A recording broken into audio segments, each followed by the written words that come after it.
ভালো আছেন? হ্যাঁ ভালো আছি। আমি হচ্ছে বিমান প্রশিক্ষণ কেন্দ্র থেকে, বুঝছেন? এই আমার সহকারী মিস্ত্রি আমার সাথে থাকে। তো বিষয় হচ্ছে কি, আহ যশোর বিমানবন্দর ছিলেন, হ্যাঁ যশোর থেকে বিমান রানিং হয়েছে মালয়েশিয়া যাওয়া, বুঝছেন? এখন কালকে ফ্লাইট ছিল ওই বিমানটার, 208 জন যাত্রী, টিকিট কাটা কমপ্লিট। হ্যাঁ এখন ওই যে বিমানের যে পাইলটটা ছিল, হ্যাঁ হ্যাঁ ওর কিন্তু এই রাত্রেই পাতলা পায়খানা হয়েছে, মানে কি উনি আর বিমান চালাইতে পারবে না। এখন ফ্লাইট তো বাবা আজকেই হ্যাঁ কাটা তো হয়ে গেছে টিকিট। এখন আমার ফোন দিচ্ছে হ্যাঁ যে ভাই এই অবস্থা, পাইলটের তো এরকম পাতলা পায়খানা হয়েছে। তা আমি চিন্তা করলাম তাহলে চিন্তা করার কোনো কারণ নাই, আমি একটা ব্যবস্থা করতেছি, আপনি এরপরে বসেন। এই যে বিমানের যে হ্যান্ডেলটা, ওই হ্যান্ডেলটা ধরে আছেন দেই, এইভাবে এইভাবে ধরে। আর ভ্যানের যে হ্যান্ডেলটা ধরে আপনি ধরেন, এইভাবে ধরে। বিমানেও কিন্তু 3টে চাকা, জানেন? আর আপনার এই ভ্যানেও সেম 3টে চাকা। তাহলে বিমানের হ্যান্ডেলের সাথে মিলে গেছে না হ্যান্ডেল, বিমানের চাকার সাথে এই চাকা মিলে গেছে না। আর আপনি যে এই যে ভ্যানের ড্রাইভার, কতদিন ধরে ভ্যান চালাচ্ছেন?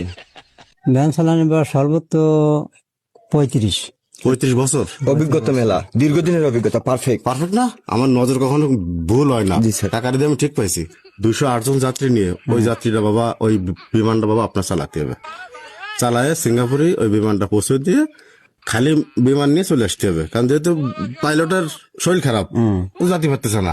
আর আপনি যেহেতু অভিজ্ঞ একজন ভ্যানের ড্রাইভার, ভ্যানের সাথে বিমানের কিন্তু সেম সেম একটা কায়দা ক্যাটাগরি আছে, মিল আছে অনেকটাই, একই অনেকটা রকম। মিল আছে। ভ্যান আর বিমান একই।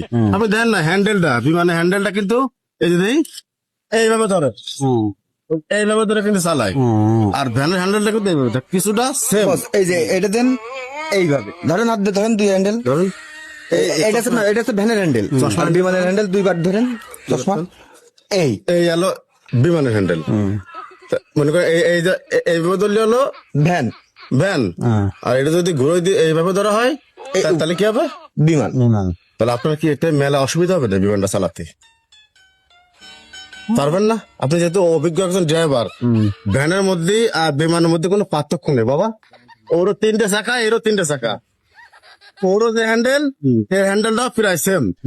তা আমি আপনার কাছে রিকোয়েস্ট করবো বাবা, এই যাত্রা আমাদের একটু বাঁচান, কারণ এই যাত্রীগুলো নিয়ে একটু সিঙ্গাপুর পৌঁছে দিয়ে আসেন, নাকি মালয়েশিয়া গেলাম। Malaysia Malaysia. আসার সময় খালি চলে আসবেন, যান কাকা। মাঝে মাঝে আবার এই যে বিরতির অপশন। হ্যাঁ হ্যাঁ, ওই যদি মেলা কষ্ট হয়ে যায় মাঝে আপনার ওখানে প্ল্যাটফর্ম আছে উপরে, বসে একটু চাটা খাই আবার সুস্থ হয়ে আবার চলে গেলেন। পারবেন না কাকা একটু উপকার করতে? এই এত বড় রিস্ক আমি নিতে পারবো না। রিস্ক কিসির? এই যে আপনি ভ্যান চালাচ্ছেন না, আপনি একটু নামেন, একটু নামেন, দেখছি তো। নামে এরকম একটু ব্যান্ডা ঠেলা দেন পিছনের দিকে, নামেন, এই দুই হ্যান্ডেল ধরেন। ধরেন এটা এই জায়গায়, এই যে এই বিমানের হ্যান্ডেল এরকম। ওরকম না বাবা, এই যে এইরকম বিমান হ্যান্ডেল তো এরকম, একটু পিছন ঠেলা দেন। Perfect perfect, break. বাস বাস বাস বাস, হবে। এ জায়গায় নাও, যান যান। পারফেক্ট কাকা, আর লাগবে না, আর আমাদের দেখতে হবে না। এবার আপনি বসেন, এবার আপনি আপনার আমাদের- আসলে আসেন। আপনি ওই জায়গায় বসেন আবার। কাকা দেখেছো কত অভিজ্ঞতা, এটা থেকে নিয়ে গেল এখানে, আবার ওখান থেকে নিয়ে বস, আসলো। আমি তো কথা বলতেছি না যদি আপনি বিয়াদবি নেন। না বলো। যেটা আছে কাকার 35 বছরের অভিজ্ঞতা, আমার মনে হয় এই কাজটা ওনার মতো করে আর কেউ পারবে না। আমার তাই মনে হচ্ছে। এই জন্য আমি বলতেছি আর কোনো মানুষ দেখার দরকার নেই, আপনি কাকাকেই সিলেক্ট করেন। এটা আমার পার্সোনাল মতামত, আমি ওনার তরফ থেকে সুপারিশ করতেছি। প্লিজ কাকা ওনাকে দেখেন। আমাকে একটু বাঁচান বাবা, আপনার হাত ধরে করছি। আপনি আমার এই ফ্লাইটটা একটু মালয়েশিয়া পৌঁছে দিয়ে আসেন কাকা।